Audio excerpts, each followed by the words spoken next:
Terima kasih Anda masih bersama kami di Live Update. Kita beralih ke informasi selanjutnya, Saudara. Artis Nirina Zubir mengakui kondisi kesehatan ayahandanya Zubir Amin dalam kondisi yang tidak sehat selama kasus dugaan penggelapan dan pemalsuan surat tanah keluarganya terkuak ke publik. Pasalnya 6 aset keluarga Nirina Zubir diduga digelapkan dan dipalsukan Riri Kasmita, mantan asisten rumah tangga ibundanya yang terjadi sejak tahun 2017.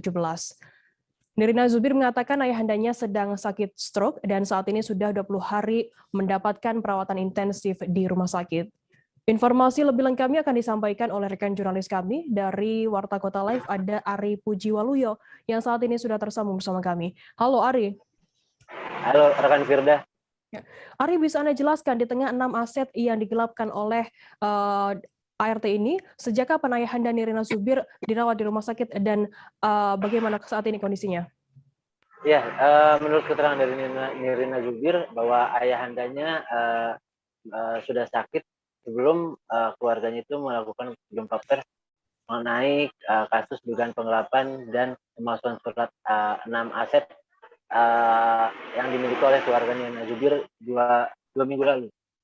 Menurut Nirina Zubir, ayahandanya ini sudah jatuh sakit dan dikabarkan terserang serangan stroke sejak 20 hari yang lalu. Bagaimana kemudian saat ini kondisinya saat sudah mendapatkan perawatan intensif di rumah sakit, Ari? Ya, menurut keterangan dari Nirina, selama berada di rumah sakit, kondisi ayahnya pun tidak kunjung membaik. Bahkan menurut Nirina, kalau di atas kertas kondisinya masih baik, tapi kenyataannya bahwa ayahanda Nirina ini mengalami sakit yang cukup parah, bahkan mentalnya sangat drop karena diduga kepikiran dengan aset-aset yang tengah digelapkan atau dipalsukan surat tanahnya oleh Riri Kasmita. Kemudian langkah apa yang akan dilakukan oleh Nirina dan juga keluarga agar kondisi dari ayahanda Nirina ini begitu membaik? Ya, menurut keterangan dari Nirina semalam itu, kalau keluarganya ingin melakukan konsultasi kepada dokter dan berencana membawa ayahandanya itu pulang ke rumah untuk dirawat di rumah.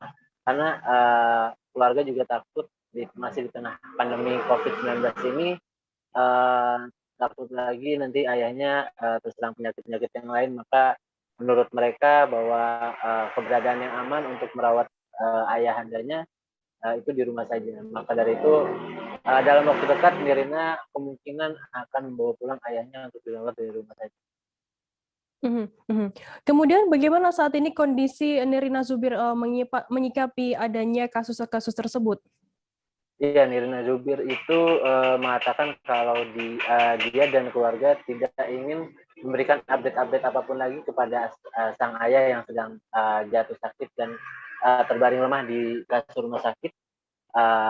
Karena jika diinformasikan lebih lanjut mengenai perkembangan dari kasus penggelapan atau pemalsuan surat dari 6 aset-aset keluarganya itu, ayahandanya semakin drop dan tidak kunjung membaik. Oleh sebab itu, Nirina Zubir dan keluarga menyerahkan kasus dugaan penggelapan ini dan atau pemalsuan surat 6 aset ini kepada kepolisian, penyidik dan juga pengacaranya supaya keluarga bisa fokus mengurusi ayahanda Nirina Zubir sampai sembuh. Baik, Tribuners, jurnalis kami tadi juga sudah menghimpun keterangan dari Nirina Zubir. Berikut liputannya untuk Anda. Sedih nggak bisa ngedampingin saya gitu. Tapi ya kan saya juga sadari bahwa kondisinya seperti itu kan, jadi saya tetap menguatin dia gitu, nggak apa-apa. Yang penting kamu fokus ke pemulihan. Toh ada Ade, toh ada Ricky, toh ada Ruben, ada Ning. Saya juga nggak sendirian. Nirina, kalau dilihat kan ini kan agak rumit gitu kan ya. Mungkin Nirina ada nggak sih yang membuat motivasi gitu? Yang memotivasi saya adalah mengembalikan hak yang sudah istilahnya ibu saya dulu perjuangkan gitu ya. Maksudnya ini kan jeripayahnya ibu saya. Ini apa? Iya, ini jeripayah ibu saya, investasi ibu saya, dan saya ingat banget gitu. Sebelum ibu saya meninggal, ibu saya tuh sering banget ngomong, sabar ya, sabar.